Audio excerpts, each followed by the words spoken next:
আমাদের সমাজে নবীদের ব্যাপারে কেউ আছে বাড়াবাড়ি করে আর কেউ আছে সারাসারি করে।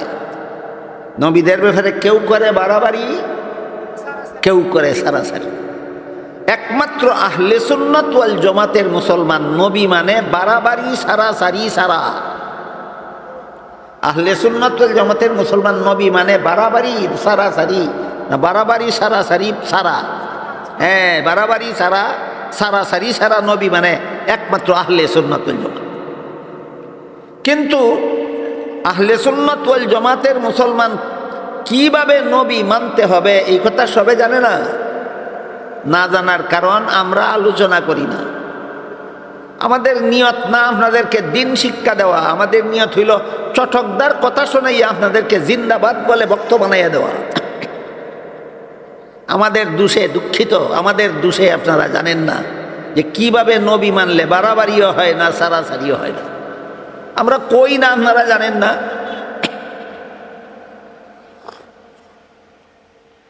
নবীগণের ব্যাপারে আহলে সুন্নাত ওয়াল জামাতের বাড়াবাড়ি সারাসারি সারা নবী মানার যত নীতি আছে, এর মধ্যে একটা নীতি হলো আল্লাহ কুরআনে বলেছেন, লা ইয়ানালু আহদিজ জালিমিন, গুনাহগারদেরকে আমি নবী বানাই না, গুনাহগারদেরকে নবী বানাই না। কাজেই নবী সম্পর্কে আমার বিশ্বাস হবে নবীগণ বেগুনাহ। আদম আলাইহিস সালাম থেকে নিয়ে মুহাম্মাদুর রাসূলুল্লাহ সাল্লাল্লাহু আলাইহি ওয়াসাল্লাম পর্যন্ত সমস্ত নবী রাসূলগণ ছিলেন আজীবন বেগুনাহ। এই কথাটাকে আহলে সুন্নাত ওয়াল জামাতের ভাষায় বলে ইসমতে আম্বিয়া। এই পরিভাষাটা মনে রাখেন। ইসমতে আম্বিয়া মানে নবীগণ বেগুনাহ, ইসমতে আম্বিয়া মানে নবীগণ বেগুনাহ, ইসমতে আম্বিয়া মানে নবীগণ বেগুনাহ। ইসমতে আম্বিয়া অর্থও জানে না, বুঝেও না, মানেও না। সে কি আমি আহলে সুন্নাত ওয়াল জামাত, আমি আসলে সুন্নাত ওয়াল জামাত জপতে জপতে মুখে ফেনা তুললে আহলে সুন্নাত ওয়াল জামাত হবে না? নবীগণ বেগুনাহ জানতে হবে, মানতে হবে। হ্যাঁ, নবীগণ বেগুনাহ জানতে হবে, মানতে হবে। নবী যে বেগুনাহ জানেও না, মানেও না, খালি কয় আমি আহলে সুন্নাত ওয়াল জামাত। তুমি বুঝে শুনে আহলে সুন্নাত ওয়াল জামাত না, তুমি তালে তালে আহলে সুন্নাত ওয়াল জামাত। কিন্তু আমাদের বর্তমান সমাজে বহু মুসলমান এমন আছে যারা বিভিন্ন নবীগণকে গুনাহগার মানে, গুনাহগার বিশ্বাস করে। নবীরে নবী মানে কিন্তু গুনাহগার মনে করে। যে সমস্ত নবীরে আমাদের সমাজের অনেক মুসলমানে গুনাহগার মনে করে, তাদের মধ্যে এক নম্বরে রইলেন আছেন হযরত আদম আলাইহিস সালাম। আদম আলাইহিস সালামের ঘটনা আল্লাহ কোরআনে বহুবার বর্ণনা করেছেন।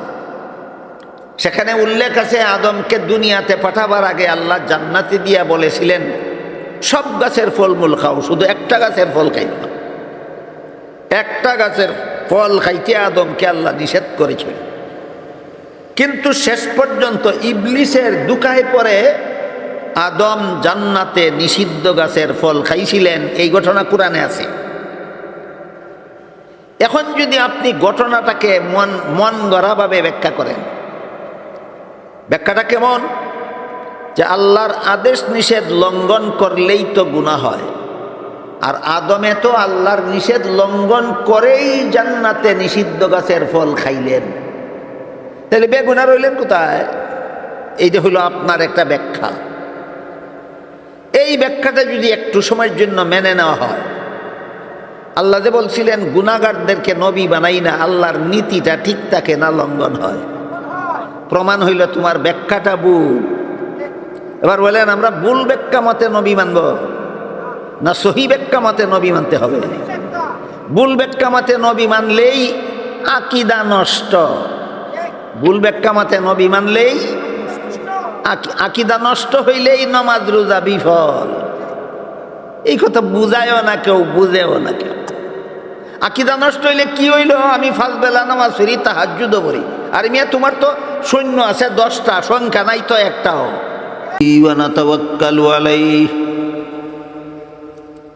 ওয়া নাউযু বিল্লাহি মিন শুরুরি আনফুসিনা ওয়া মিন সাইয়্যিআতি আ'মালিনা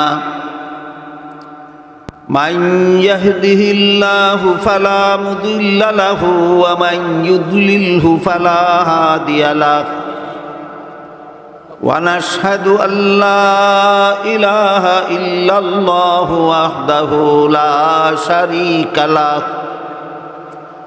ونشهد أن سيدنا ونبينا ومولانا محمدا عبده ورسوله صلى الله تعالى عليه وعلى آله وأصحابه وبارك وسلم أما بعد فأعوذ بالله من الشيطان الرجيم بسم الله الرحمن الرحيم اليوم أكملت لكم دينكم وأتممت عليكم نعمتي ورضيت لكم الإسلام دينا بارك الله لنا ولكم في القرآن العظيم ونفعنا وإياكم بالآيات والذكر الحكيم শ্রদ্ধেয় সভাপতি হযরত উলামায়ে কেরাম, এলাকার সর্বস্তরের মুসলমান ভাইয়েরা আমার,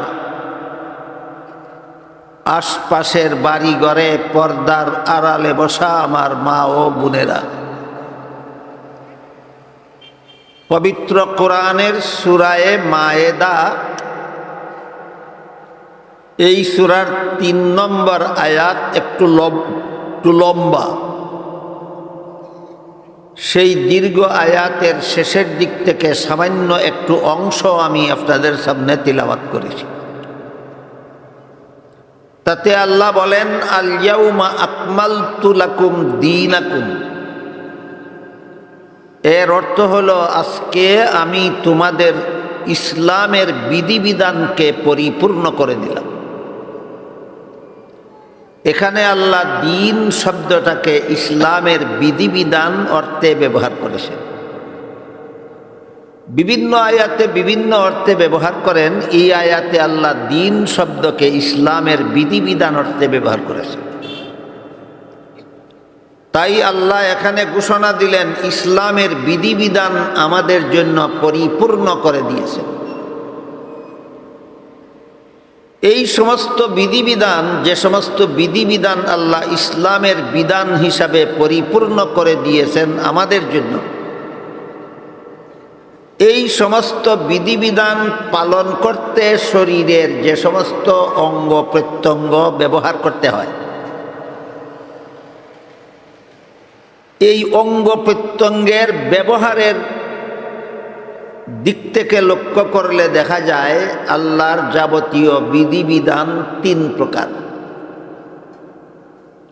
এক প্রকার বিধিবিধান এমন আছে যা শুধুমাত্র অন্তরের দ্বারা বিশ্বাস করতে হয়, শরীরের অঙ্গ প্রত্যঙ্গের দ্বারা পালন করতে হয় না, শুধু বিশ্বাস করলেই চলে। আরেক প্রকার বিধিবিধান আছে যা শুধু বিশ্বাস করলে চলে না,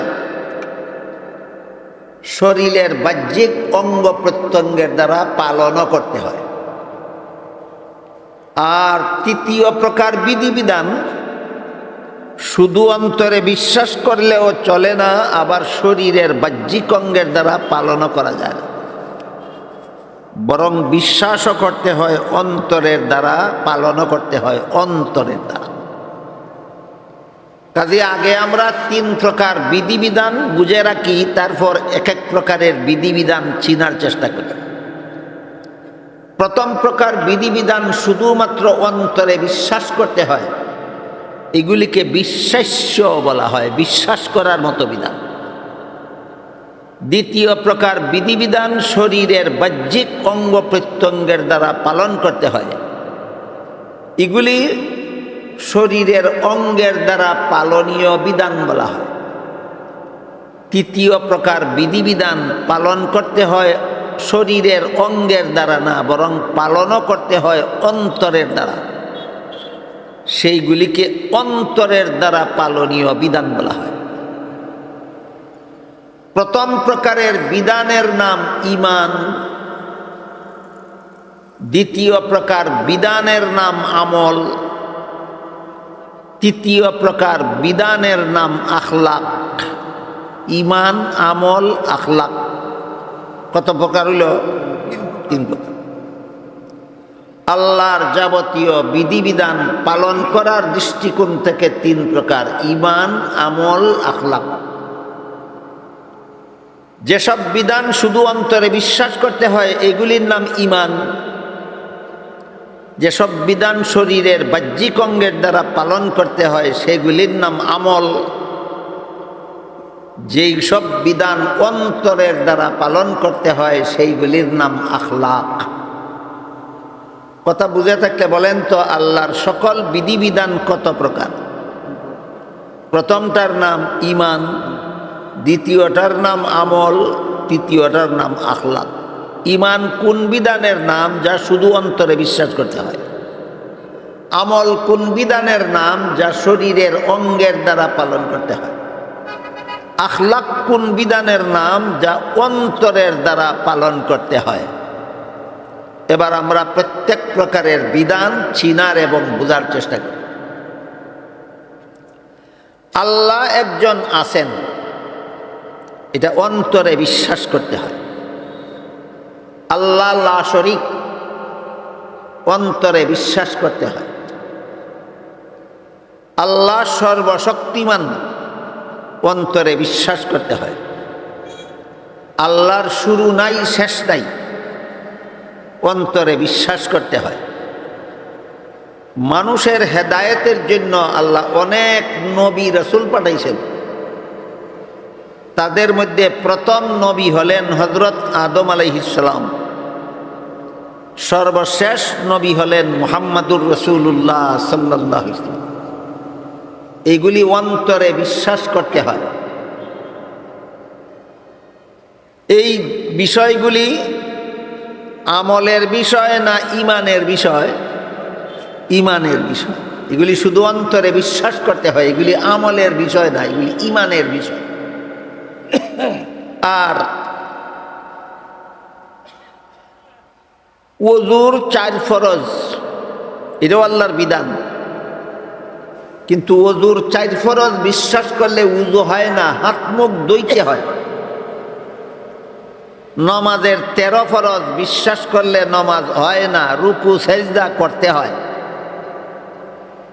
রমজান মাসে রোজা রাখা ফরজ বিশ্বাস করলে রোজা হয় না।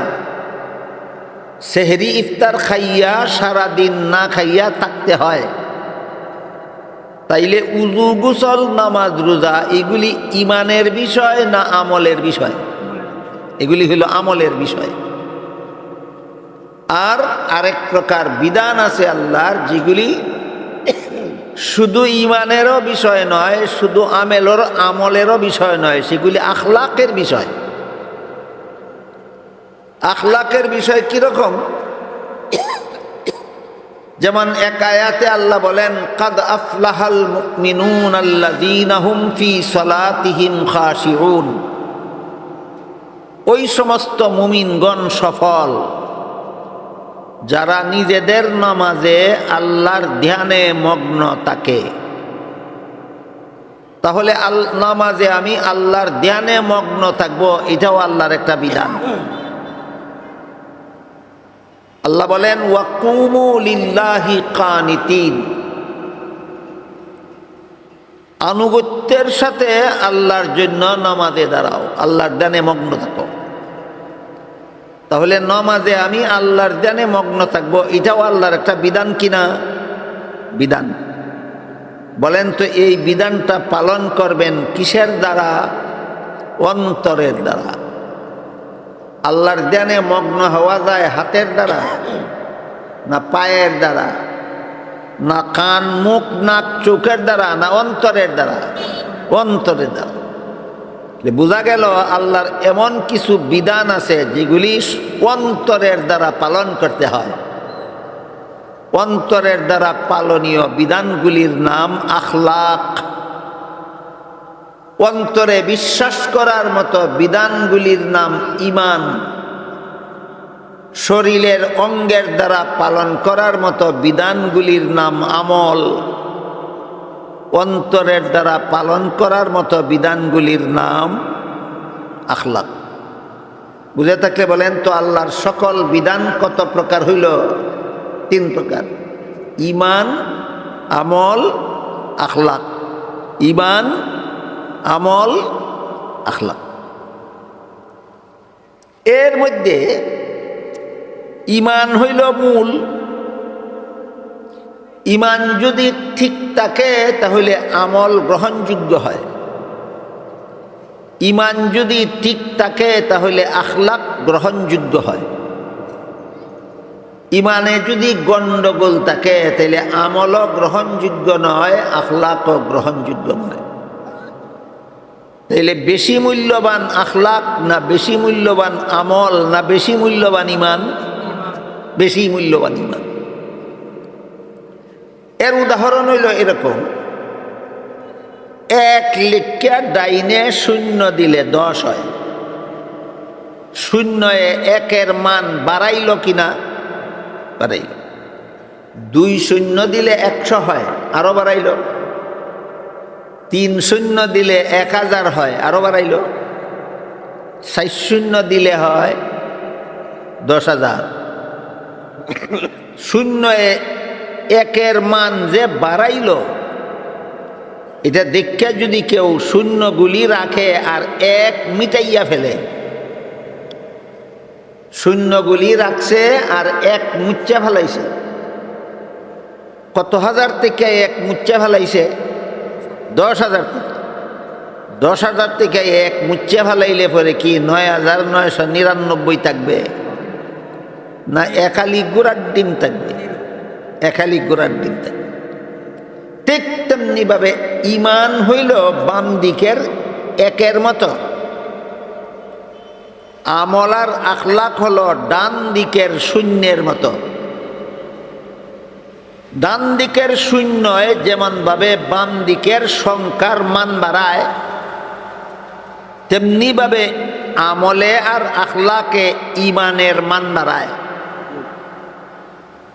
এই অবস্থা দেখিয়া কেউ যদি 0 রাখে, 1 মিটাইয়া ফেলে, তাইলে যেমন গুড়ার ডিম ছাড়া কিছু থাকে না, তেমনি ভাবে আমলে আর আখলাকে ঈমানের মান বাড়ায়। দেখিয়া যদি কেউ আমল আখলাক ঠিক রেখিয়া ঈমান নষ্ট কইরা ফেলে, তার এই আমল আখলাকের ফলাফল গুড়ার ডিম ছাড়া আর কিছু থাকে না। তাহলে আগে আখলাক সংশোধন না আগে আমল সংশোধন না আগে ঈমান সংশোধন? আগে ঈমান সংশোধন। এই জন্য প্রথমে আমাদের বুঝতে হবে ঈমান কাকে বলে আর ঈমান কিভাবে নষ্ট হয়। 3 প্রকার বিধানের মধ্যে 1 নম্বরের বিধান হইল ঈমান। এটাই মূল। এটা ঠিক থাকলে বাকি 2টার দাম আছে।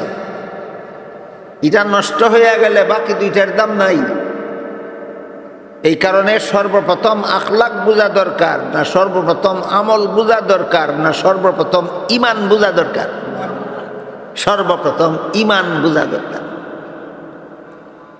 তাই আমরা প্রথমে ঈমান বোঝার চেষ্টা করি। আমার মনে হয় আর কি, আমার একটা ধারণা, ভুল হইলে হইতে পারে, আপনারা বলবেন যে আপনার ধারণাটা ভুল।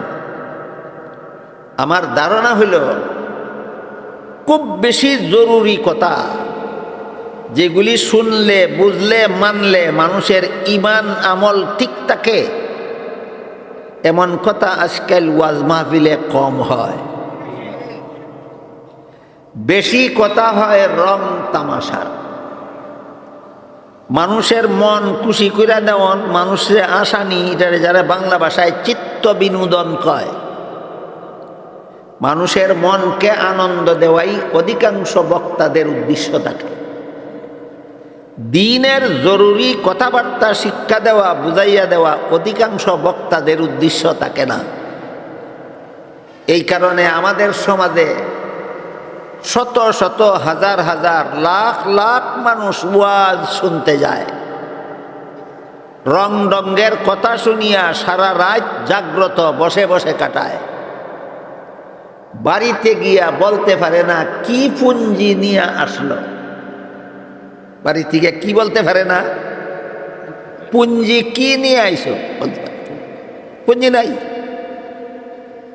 এই পুঞ্জিহীন কারবার হইল আমাদের বর্তমান সমাজের বেশিরভাগ বাদমত। এটা আপনাদের দোষ না, এটা আমাদের দোষ। আমরা যারা ওয়াজ করি, আমরা মানুষকে দিন শিক্ষা দেওয়ার চিন্তা চেতনা খুব কমই রাখি। মানুষের মন খুশি কইরা মানুষের বক্ত বানাইবার চিন্তা চেতনা বেশি রাখি। এই কারণে আমাদের এই দোষের কারণে আপনারা ওয়াজ মাহফিলে যান ঠিক, ঘন্টার পর ঘন্টা দিনে রাইতে বসে বসে সংসারের সকল কাজ বর্জন করে কথাবার্তা শুনেন ঠিক, কিন্তু কি শিক্ষা আসলেন এই প্রশ্নের কোনো জবাব নিয়ে বাড়ি যাইতে পারেন না। এই জন্য এই পদ্ধতির সাথে আমি একমত না। মানুষের ইচ্ছা মতো আসাইলাম, খুশি করলাম, ফুর্তি তুললাম, মানুষ সারা রাত না ঘুমাইয়া ওয়াজুন না খুশি হইল, কিন্তু বাড়ির যাবে সময় একটা সবক নিয়ে যাইতে পারল না। আমি কি শিক্ষা গেলাম দৌলতপুর মাদ্রাসার সবার থেকে, এই প্রশ্নের জবাব দিতে পারবে না, এই রকম ওয়াজের আমি পক্ষে নাই। তা আমি আমার পদ্ধতিতে কই, ইমান, আমল, আখলাক, এই তিন জিনিসের মধ্যে সবচেয়ে বড় মূল্যবান হইল ইমানের। ইমান নষ্ট হইয়া গেলে আমলেরও দাম থাকে না, আখলাকেরও দাম থাকে না। এই কারণে সর্বপ্রথম চিনতে হবে ইমান। এবার আমরা চিনার চেষ্টা করি ইমান কাকে বলে আর এটা কিভাবে নষ্ট হয়। এক হাদিসে উল্লেখ আছে, সর্বশ্রেষ্ঠ ফিরিস্তা জিবরিল সর্বশ্রেষ্ঠ মহামানব মুহাম্মাদুর রাসূলুল্লাহ সাল্লাল্লাহু আলাইহি ওয়াসাল্লামকে জিজ্ঞাসা করেছিলেন, মাল ঈমান, ঈমান কাকে বলে? দেখেন তো, আমরা যে জিনিসটা জানতাম চাইছি, এটা নবীর কাছে জিবরিলও জানতে চাইছিলেন কিনা? এই মুহূর্তে আমরা যে জিনিসটা জানতে যাইতেছি, এটাই আজ থেকে ১৫০০ বছর আগে জিবরিল ফিরিস্তা মুহাম্মাদুর রাসূলুল্লাহর কাছে জানতে চাইছিলেন, প্রশ্ন করেছিলেন, মাল ঈমান, ঈমান কাকে বলে? জবাবে রাসূল করিম সাল্লাল্লাহু আলাইহি ওয়াসাল্লাম বলেন, ৬টা কথা বিশ্বাস করার নাম ঈমান। কয়টা কথা? ৬টা কথা বিশ্বাস করার নাম ঈমান।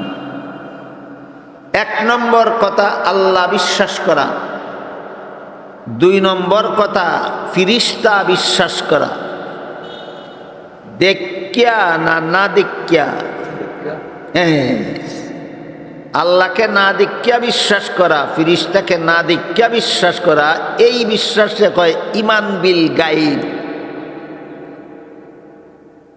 না দেখা অবস্থায় বিশ্বাস করা।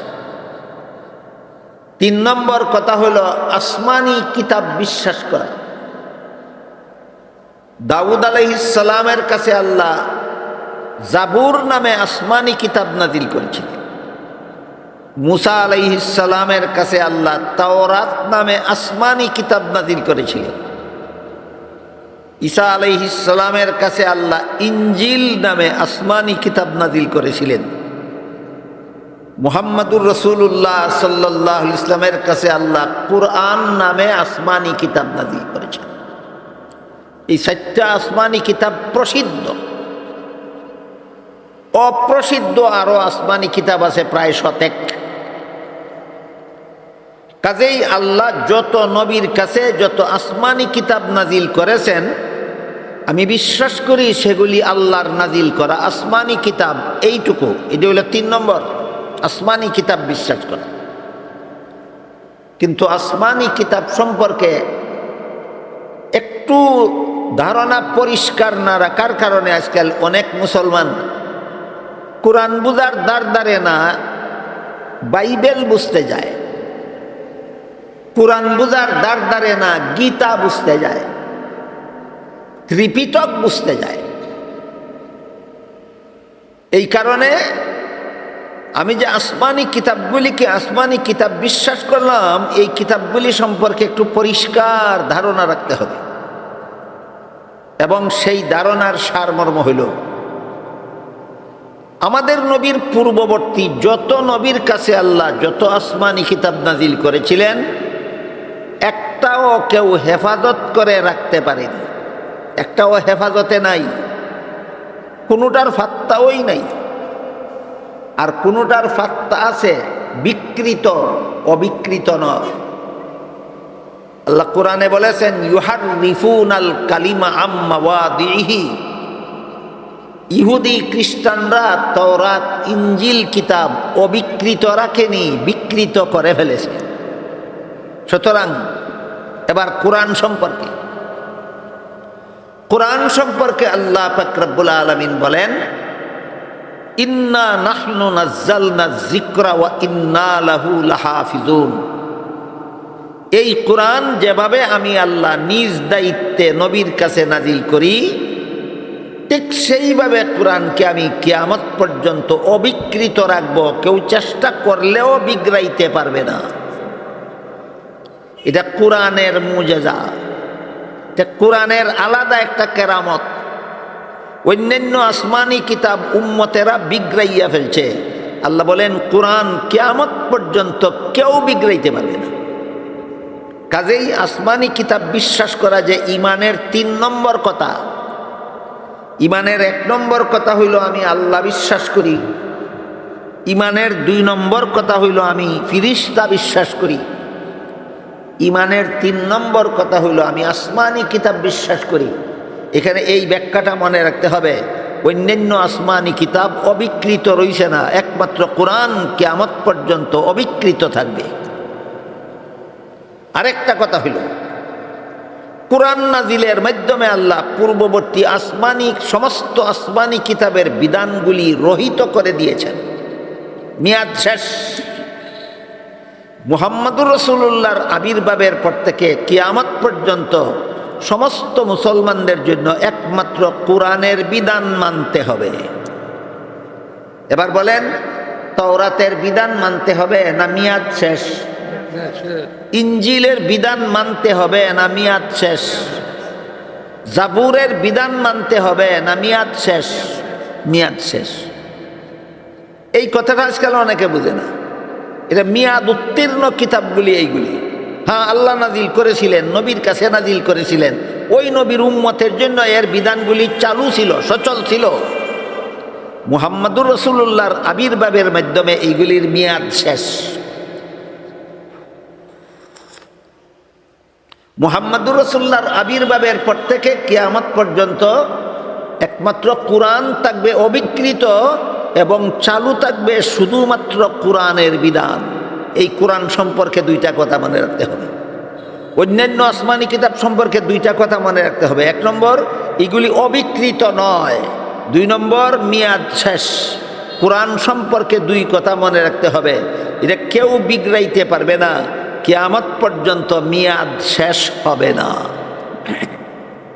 বলেন তো, আসমানি কিতাবগুলি সম্পর্কে এইসব কথা কি মুসলমানদের জানা দরকার? কিন্তু এইসব কথা আলোচনা হয় না, এই জন্য ব্যাপকভাবে সমাজের মুসলমানরা জানে না। এই কারণে যে ব্যক্তি বাইবেলের রেফারেন্স দিয়া কথা কয়, তার কথা শোনার জন্য হাজার হাজার মানুষ জুটকিয়া পড়ে। তাওরাতের কথা যেই ব্যক্তি কয়, ইনজিলের কথা যেই ব্যক্তি কয়, বেদের কথা যেই ব্যক্তি বলে, ত্রিপিটকের কথা যেই ব্যক্তি বলে, তার কথা শোনার জন্য লাখে লাখে মানুষ উপচে পড়ে গিয়া। বলেন, এগুলি সচল মাল না অচল মাল? তোমার কাছে কোরআন কিয়ামত পর্যন্ত সচল। সচল জিনিস খাও না, অচল জিনিস খাইতে যাও, তোমার কাণ্ড জ্ঞান গেল কোথায়? এমন বুদ্ধিমান আসেনি আপনারা বাংলাদেশে? সচল কোরআনের বিধান শুনতে বুঝতে যায় না, বাইবেলের কথা যে আলাপ করে তার আলাপ শুনতে বুঝতে যায়। এটা সচল না অচল? অচলটা শুনতে যাও মিয়া, সচলটা শুনতে আসো না, তোমার কাণ্ড জ্ঞান গেল কোথায়?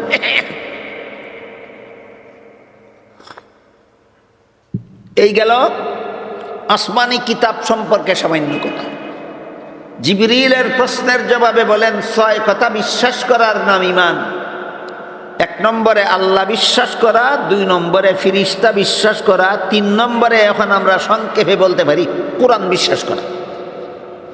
1 নম্বরে আল্লাহ বিশ্বাস করা, 2 নম্বরে ফিরিস্তা বিশ্বাস করা, 3 নম্বরে কোরআন বিশ্বাস করা, 4 নম্বরে নবী রাসূল বিশ্বাস করা। আদম আলাইহিস সালাম নবী ছিলেন, নূহ আলাইহিস সালাম আল্লাহর নবী ছিলেন, ইব্রাহিম আলাইহিস সালাম আল্লাহর নবী ছিলেন, মুসা আলাইহিস সালাম আল্লাহর নবী ছিলেন, ঈসা আলাইহিস সালাম আল্লাহর নবী ছিলেন। কোরআন হাদিসে যে সমস্ত লোকের নামে নবী বলে উল্লেখ আছে, আমরা কিয়ামত পর্যন্ত বিশ্বাস করব তারা আল্লাহর নবী, তারা আল্লাহর নবী।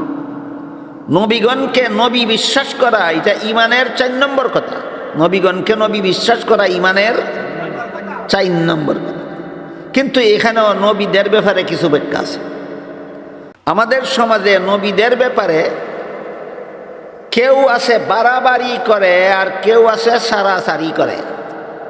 নবীদের ব্যাপারে কেউ করে বাড়াবাড়ি, কেউ করে সারাসারি। একমাত্র আহলে সুন্নাত ওয়াল জামাতের মুসলমান নবী মানে বাড়াবাড়ি সারাসারি সারা। আহলে সুন্নাত ওয়াল জামাতের মুসলমান নবী মানে বাড়াবাড়ি সারাসারি না, বাড়াবাড়ি সারাসারি সারা। হ্যাঁ, বাড়াবাড়ি সারা সারাসারি সারা নবী মানে একমাত্র আহলে সুন্নাত ওয়াল জামাত। কিন্তু আহলে সুন্নাত ওয়াল জামাতের মুসলমান কিভাবে নবী মানতে হবে এই কথা সবে জানে না। না জানার কারণ আমরা আলোচনা করি না। আমাদের নিয়ত না আপনাদেরকে দিন শিক্ষা দেওয়া, আমাদের নিয়ত হইল চটকদার কথা শোনাইয়া আপনাদেরকে জিন্দাবাদ বলে বক্তব্য বানাইয়া দেওয়া।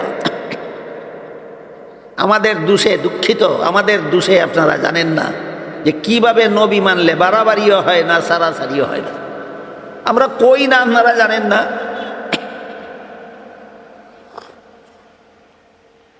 নবীগণের ব্যাপারে আহলে সুন্নাত ওয়াল জামাতের বাড়াবাড়ি সারাসারি সারা নবী মানার যত নীতি আছে, এর মধ্যে একটা নীতি হলো আল্লাহ কোরআনে বলেছেন, লা ইয়ানালু আহদিজ জালিমিন, গুনাহগারদেরকে আমি নবী বানাই না, গুনাহগারদেরকে নবী বানাই না।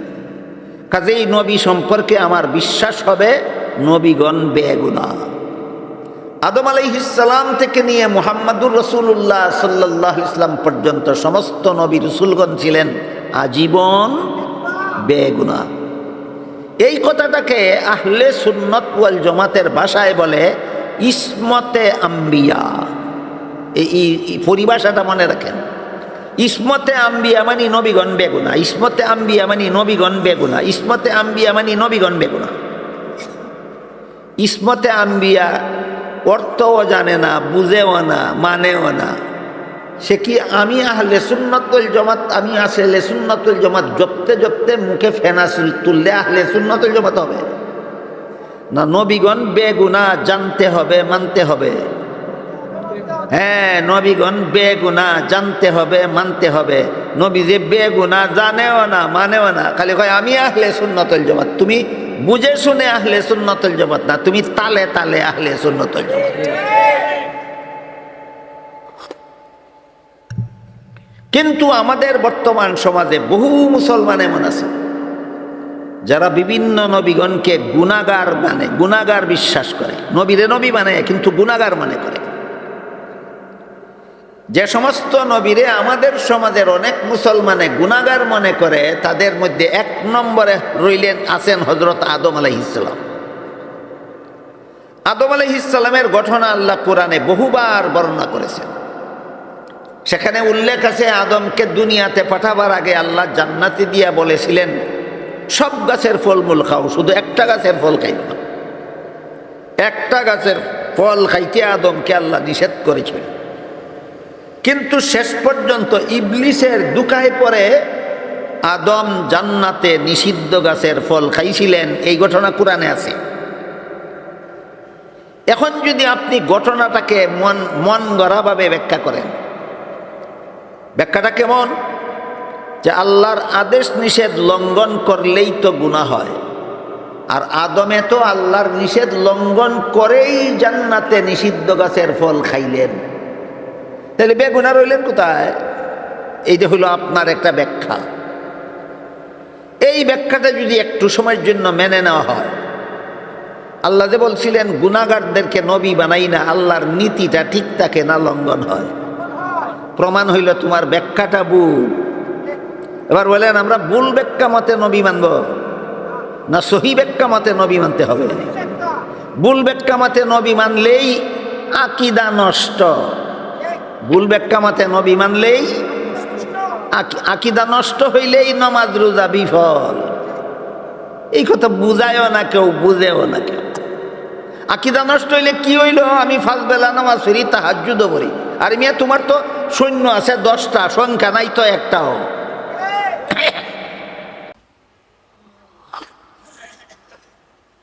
যদি এই ব্যাখ্যা মেনে নেওয়া হয় যে জান্নাতে নিষিদ্ধ গাছের ফল খাওয়া আদমের গুনাহ ছিল, তাহলে আল্লাহর মূল নীতি লঙ্ঘন হয়। আল্লাহ বলেন কোনো গুনাহগারকে নবী বানাই না, তাইলে ব্যাখ্যাটা ভুল। এই ভুল ব্যাখ্যা মুসলমান সমাজে আমদানি হলো কোথা থেকে, সেই খবর আপনাদের থাকা দরকার।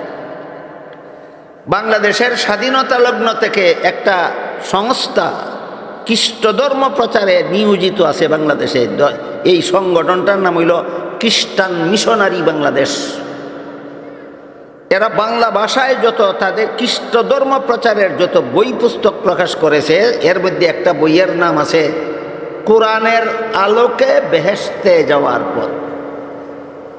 এমন শব্দ দিয়ে নাম রাখছে যে সাধারণ মুসলমান শব্দগুলি দেখলেই মনে করবে কোনো আলিমের লেখা, অথচ এটা খ্রিস্টানদের লেখা, আলিমের লেখা নয়। কোরআনের আলোকে বেহেশতে যাওয়ার পথ, এই বইয়ের মধ্যে খ্রিস্টানেরা লিখেছে প্রথম নবী আদম ছিলেন প্রথম গুনাহগার। কি ছিল আদমের গুনাহ? খ্রিস্টানদের আকীদা হলো জান্নাতে নিষিদ্ধ গাছের ফল খাওয়া ছিল আদমের গুনাহ। তাহলে জান্নাতে নিষিদ্ধ গাছের ফল খাওয়া আদমের গুনাহ ছিল, এটা মুসলমানি আকীদা না খ্রিস্টানি আকীদা? মুসলমান সমাজে যারা প্রচার করে এরা এই ভ্রান্ত আকীদা আমদানি করলো কোথার থেকে? খ্রিস্টানদের কাছ থেকে। মুসলমান সমাজে যারা নিষিদ্ধ গাছের ফল খাওয়ার কারণে আদমকে গুনাহগার বলে প্রচার করে, যে মুসলমানি আকীদা নয়, এটা খ্রিস্টানি আকীদা, খ্রিস্টানদের কাছ থেকে আমদানি করেছে।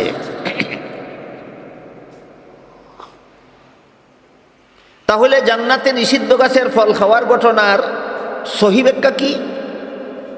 এটার ব্যাখ্যা কি আমরা খ্রিস্টানদের কাছ থেকে নেব না মুসলমানদের লেখা তফসিরের কিতাব থেকে নিব?